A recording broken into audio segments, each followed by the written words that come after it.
ഒരു 4 വർഷം മുമ്പ്, അതായത് 2021 കാലഘട്ടത്തിൽ ഗൗരി ലക്ഷ്മിയുടെ മാനേജറായിട്ട് ജോലി ചെയ്തുകൊണ്ടിരിക്കുകയായിരുന്നു ഞാൻ. ഗൗരി ലക്ഷ്മി ഞാനും കൂടെയുള്ള ഒരു പേഴ്സണൽ വെൻഡറ്റ ഗൗരി ലക്ഷ്മി സോഷ്യൽ മീഡിയയിലാണ് തീർത്തത്.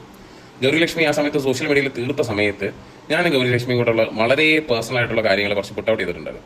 പുട്ടൗട്ട് ചെയ്ത സമയത്ത് ഞാൻ ഡിഫമേഷന് കേസ് കൊടുത്തു. ഗൗരി ലക്ഷ്മി എൻ്റെതിരെ പറഞ്ഞിട്ടുള്ള കാര്യങ്ങളെല്ലാം പിൻവലിച്ചു.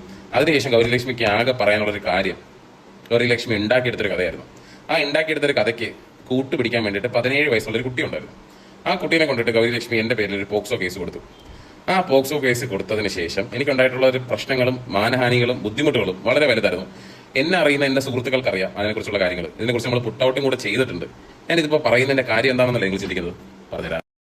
നിങ്ങൾ വിചാരിക്കും എനിക്ക് എന്താ ഭ്രാന്താണോ പുതിയൊരു ഓഡിയൻസിനകത്ത് ഈ സാധനം കൊടുക്കാൻ വേണ്ടിയിട്ട്? അല്ല, എനിക്ക് ഭ്രാന്തല്ല.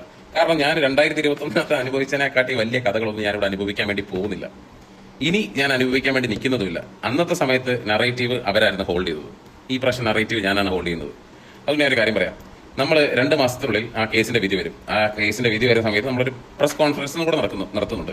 ഞാൻ ആ കേസിനെ കുറിച്ചിട്ടോ ആ കേസിന്റെ രൂപത്തിനെ കുറിച്ചിട്ടോ അത് ആര് കൊടുത്തു ഞാൻ പറയുന്നില്ല. എനിക്ക് പറയണമെങ്കിൽ എനിക്ക് പറയാം, പറഞ്ഞ ആൾക്കാർ വരെ. പക്ഷെ ഞാൻ ആ സ്പേസ് ഹോൾഡ് ചെയ്യുന്നുണ്ട്. Because I still feel like judiciary could do something about it. So സ്നേഹം പറയട്ടെ, സ്നേഹം മാത്രം പറയട്ടെ. ഇത് ഞാൻ പറയുന്നതിന്റെ പ്രധാന ഉദ്ദേശം, അൻവിനും ഗ്യാങ്ങും ഈ സാധനം കോൾ ഔട്ട് ചെയ്യുമെന്ന് എനിക്കറിയാം. അവർ കോൾ ഔട്ട് ചെയ്ത് തുടങ്ങി. പക്ഷേ I really want hold the narrative.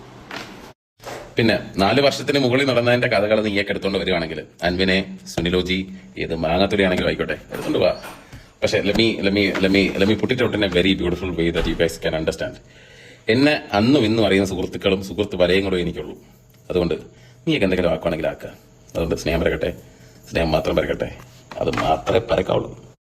Coming back to the point, ഇവ എന്തിനു വന്നത് പുട്ടൗട്ട്. ഗൗരി ലക്ഷ്മി ആരോടെ വിളിച്ചത്? പ്രണയെന്നടിച്ച് കേസ്, പ്രണയെന്നടിച്ച് കവിപ്പിച്ചെന്നും പറഞ്ഞില്ല പെണ്ണുമ്പിള്ള കേസ് കൊടുത്തത്. പ്രേമിച്ചാടേ, പ്രേമിച്ചിട്ട് തേക്കണമാര് തെണ്ടിത്തരും. പറയല്ല, നീ കേസ് കൊടുത്താലും എന്തെങ്കിലും തേങ്ങ കൊടുത്താലും പ്രേമിച്ചിട്ട് തേക്കുന്നത് തെണ്ടിത്തരും. അങ്ങനെ കെട്ടി കൂടെക്കണം. ഈ ചേച്ചിന്റെ അക്ഷരത്തിലാണ് ആ പെണ്ണുമ്പിള്ള എന്റെ പേര് പെണ്ണ്, എനിക്ക് വയസ്സ് 18, അങ്ങനെ പാടി നടക്കണം. ഈ ചേച്ചിട്ടായിരിക്കും ചിലപ്പം.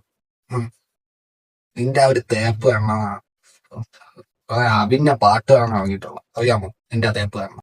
ഡ്രേക്കട എന്തിനാണ് ഈ വന്ന് മുൻകൂർ ജാമ്യം എടുത്താണെങ്കിൽ ഈ പഴയ കാര്യങ്ങൾ എടുത്തിട്ട് പറയണം എന്തിനാണെന്ന് അറിയാമോ?